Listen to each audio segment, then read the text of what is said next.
Hey guys, this is Ms. P and I'm sitting in my friend Dr. Minotti's office. He's an ENT doctor. And I'm also here with my good friend, chorus teacher at Elkin, Ms. Smith. Say hello, Ms. Smith. Hello. And today, Dr. Minotti is going to talk to us a little bit about how to take care of your vocal cords as singers. So hopefully you guys will be singing for the rest of your life.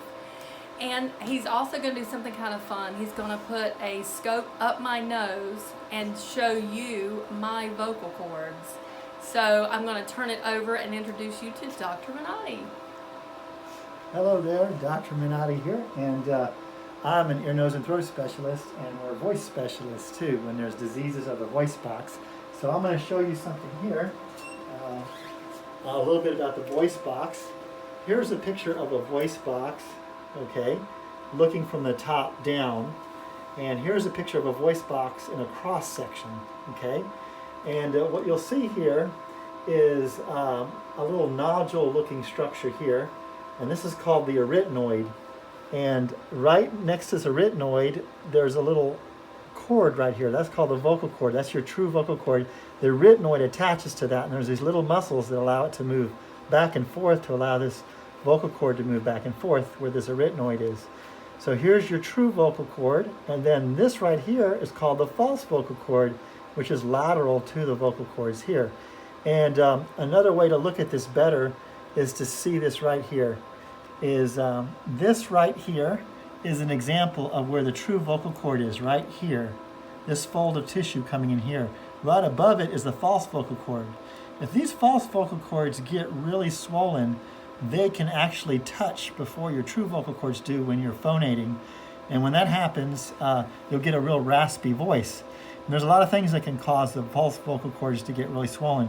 But you see the true are right here. So this is a cross section. I'm going to draw a little circle here. So if you were to cut through the cord, that's what you would see. And the false vocal cords above it. And then there's this little area right here that's between them, a little tiny thin space. That's called the ventricle. And inside there is a little tiny gland right to the side. I'm going to draw a little picture of what it's like. And that little tiny gland makes mucus that lubricates this vocal cord, just like an engine has oil to lubricate it, because those vocal cords vibrate very quickly, very rapidly whenever someone's singing. When you hit a middle C, they're vibrating 220 times a second. So they're rubbing against one another a lot, and we'll talk about that. So looking from the top here is what we're doing over here, and you see there's the true vocal cord, there's the false vocal cord. These are the arytenoids. This little slit here is the esophagus. So the esophagus is where food goes down here. Below the vocal cords are where your windpipe is. There's, notice the esophagus is really close to the airway here, right next to the true vocal cord. So if you have problems with acid reflux, then you can see how it can also affect your voice box. So acid can come around here, spill over these arytenoids, make this swollen, make the false vocal cord swollen, make the true vocal cord swollen, and it can also play a big role on your voice performance if there's swelling of the vocal cord. Now, this vocal cord is like a guitar string, and so if it's healthy, then the weight of the vocal cord is consistent throughout the whole line of the vocal cord. But if you had a guitar string and you put a little piece of mud on it and you hit the string, it would change the note. The note is a direct relationship to the frequency of vibration. So if you get mucus on vocal cord that's real thick and it's sticking there, it'll cause you to have a raspy voice because the vocal cord won't vibrate well.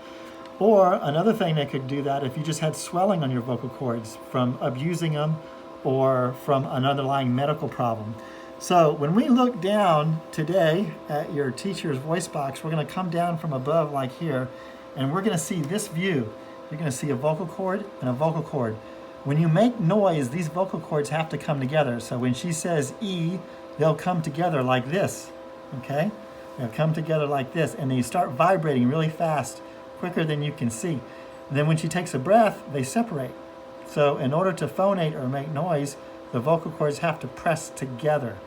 Okay, that's called adduction, A-D-duction. And when they spread apart, it's called abduction, abduction, okay? So some people will have a problem with adduction or abduction, if there's a paralyzed vocal cord or some other pathology causing that, but we don't need to go into all of that.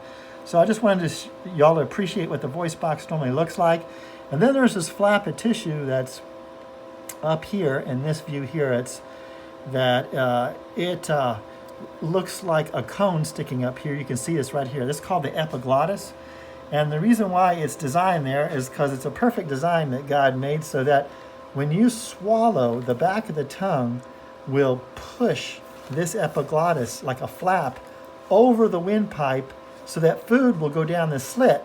So that way you don't choke on your food whenever you're swallowing, because that food is going right over the top of your windpipe. And if it were to slip in there, then you would be having a lot of choking and coughing.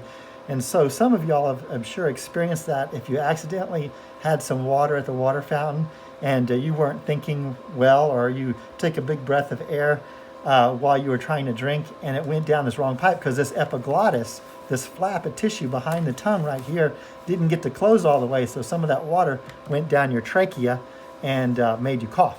Okay, so we're going to be looking from above. You'll get to see how the vocal cords move when she phonates, okay?